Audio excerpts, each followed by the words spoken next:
राजधानी दिल्ली में पिछले 22 दिनों से शास्त्री भवन के बाहर सैकड़ों शिक्षक विरोध प्रदर्शन कर रहे हैं और ये वो शिक्षक हैं जिनका चयन देश के पिछड़े राज्यों में सरकारी इंजीनियरिंग कॉलेजों की गुणवत्ता सुधारने के लिए 2017 में किया गया था। लेकिन अब 3 साल बाद ये अपनी स्थायी नौकरी के लिए सड़क पर धरना देने पर मजबूर हैं।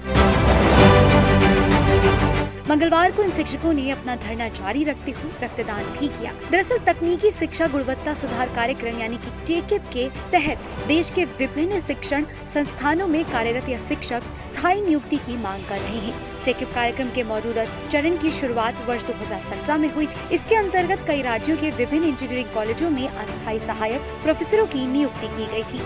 इस योजना के अंतर्गत नियुक्त किए गए सभी सहायक प्रोफेसर देश की अलग अलग आईआईटी और एनआईटी से शिक्षा हासिल कर चुके हैं। प्रदर्शन कर रहे शिक्षकों के मुताबिक अब उनमें से अधिकांश शिक्षकों का कार्यालय 30 सितंबर को समाप्त हो रहा है। ऐसे में यह शिक्षक सरकार से स्थायी नियुक्ति का आश्वासन चाहते हैं। हम लोग की मिस्टर धर्मेंद्र प्रधान जी से बात हुई है और हम लोग की बाकी मिनिस्टर से भी बात हुई है। उन सबका यही कहना है अभी तक कि आप लोगों ने बहुत अच्छा काम किया है, लेकिन जब बात आती है हम लोग के कॉन्टिन्यूएशन की या हमारे बारे में, हमारे फ्यूचर के बारे में कुछ सोचने की, तो उस टाइम पर उनके पास अभी कोई मुख्ता जवाब नहीं है कि हम लोग के फ्यूचर के साथ क्या होगा। तो उसी आशा के साथ हम यहाँ पर बैठे हुए हैं क्योंकि 30 तारीख हम लोग का लास्ट डेट है। अब देखते हैं, ऐसा नहीं है कि हम लोगों ने कुछ काम नहीं किया है। आप किसी भी कॉलेज में जाकर जहाँ पर डिग्री फैकल्टीज़ कार्यरत हैं वहाँ पर पता कर सकते हैं कि उन कॉलेजेस का स्टेटस कहाँ से और कितना अच्छा हुआ है।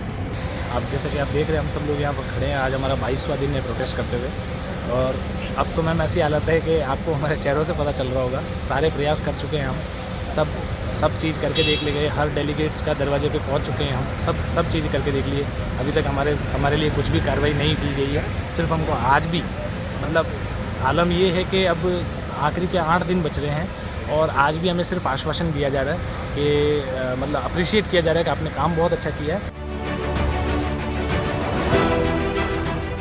और अब इन शिक्षकों का कहना है कि अगर 25 सितंबर तक इनकी बातें नहीं सुनी गई, इनकी मांगे नहीं पूरी हुई, तो ये भूख हड़ताल पर जाएंगे। और मैं आपको ये बात भी ऐड करना चाहता हूँ कि यहाँ पे जितने लोग हैं, जैसे मैं हूँ, मैं ब्लड डोनेट भी आज किया। ओबियसली थोड़ी बहुत शारीरिक कमजोरी होती है, उसके बावजूद अगर हमारी बात नहीं सुनी गई, सरकार ने शांतिपूर्ण तरीके से नहीं सुना, तो 25 तारीख के बाद लगभग 300 लोग हंगर स्ट्राइक पे जाएंगे और तब तक रहेंगे जब तक हम मुकाम तक नहीं पहुँचते या अस्पताल नहीं पहुँचते। देखते हैं सरकार कब तक नहीं सुनेगी। बता दें, इन लोगों के लिए एमटेक या पीएचडी में से एक डिग्री आईआईटी, एनआईटी जैसे प्रतिष्ठित संस्थान से होना अनिवार्य था। गेट के स्कोर और इंटरव्यू के आधार पर बनी मेरिट लिस्ट से इनका चयन हुआ और आईआईटी, आईआईएम जैसी जगहों पर इन्हें ट्रेनिंग भी दी गई। लेकिन करीब 4 साल बाद ऐसे योग्य शिक्षकों को अपनी नौकरी बचाने के लिए धरना देना पड़ रहा है। I news report.